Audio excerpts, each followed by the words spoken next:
Who am I? I'm John Cooper. I'm Dr. John, as I seem to have been called on the slide. I'm from a reasonably large city in the north of England called Leeds. So somewhat far from here, as most, I think, you know. So I don't know how many people have played the game, if they've ever done corporate training, where you've got three truths, but there's really only two and one lie. So I've played it.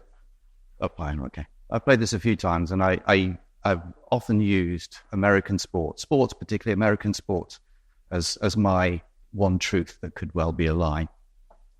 So I've watched the NFL for a long time. How did it come about? Well, in 1984, this story goes back to 1984. They started playing the NFL in the UK, kind of close to home here. So the reigning world champions, as the Americans like to call, Washington Redskins, as they were then, were playing the LA Raiders, as they were then, in the Super Bowl 18, I think. And so people went into this game as high expectation, Washington defending it. And on Washington's side, you had a bully of a running back, John Riggins, was a great, great player. And Joe Theismann, a great quarterback, great media career, horrific injuries. But on the other side of the ball was Marcus Allen.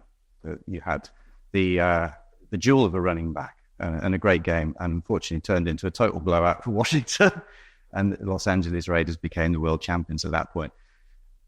I have to confess I didn't really understand the game, but still, it looked fun. I enjoyed it, and after that, it really went from time on.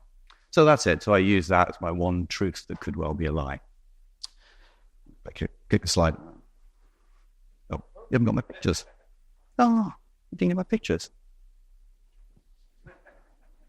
Oh, well, I'll have to riff it. Pardon?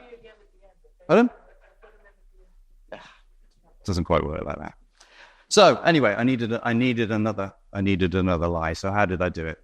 What I was got on here was a picture. I was going to have you packet heads analyze this picture. Look for what you can see in the picture, because sometimes a picture doesn't say everything.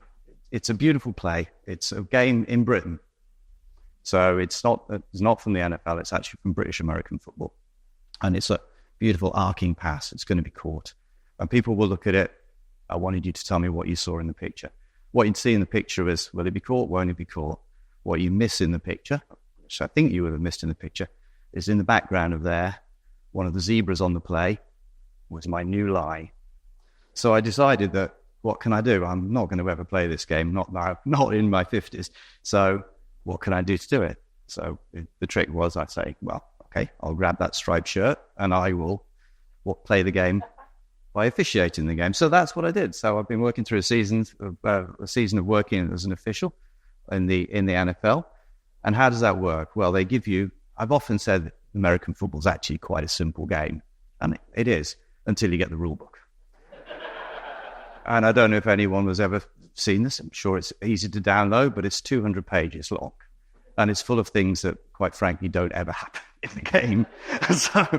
But not only do you have the rule book, that's great. People know the rules. You've watched it. I'm sure you've seen the rules. But there's another book. And this book is a much, much more important book. And it's the mechanics of officiating the game. So this book is the book that you really have to learn. The rules are straightforward, but the mechanics of it are not straightforward. So in the UK, we tend to work in teams of 5. In the NFL, there's teams of 7. And all of those 7 or 5 officials, they work as a single team. And the trick of this is you've got to know where to look. You've got to go know what to look for. You've got to know what the people on your team are looking for. You've got to be in the right place at the right time. Everyone has a job. That job is very, very specific, and it's very, very well drilled. So the things from there that you learn from this, that it's hard. There are lots of rules, there are lots of mechanics, but that grows with experience. You will, with repetition and with practice, you'll gain the experience, and you'll see things. You'll see things that other people will miss. And over the course of this 6 days that I've been here, thank you very much for SharkFest, I thought that sounds a little familiar, doesn't it? I've heard that mantra from up here before. And so I thought, well, what can the NFL teach SharkFest? I'll make a little confession here. It's not really the NFL, so it's more the NCAA. So in Britain, we play by NCAA rules, we play by college rules. And in turn, shout out to the British American Football Association, which is actually the rule sets that we play. So each of these are subtly different, but you'll know them as college football rules. So what can you do? What can Wireshark learn from the NFL or the American football in general? Mechanics. You have a mechanics, you know what to do, you do it every single time. Multiple eyes on the same thing. So people talk of capturing in different places and looking at the same thing. Well, same thing here. You want two officials looking at the same play. How often do you see two flags on a play when it's actually just the same thing, seen from two different sides? Well drilled in the basics. The trick on this, and it's often said, is that, yes, you can learn the rule book. It's full of things that won't ever happen. If you get that thing that never happens wrong, you make one mistake in a game. But if you get the basics wrong, every play, 120, 130 plays, you'll make a mistake on every single one of those plays. So get your basics right, get well drilled into it. And the one thing I implore to all, and this is not American football, this is all sports, have a bit of sympathy for the refs.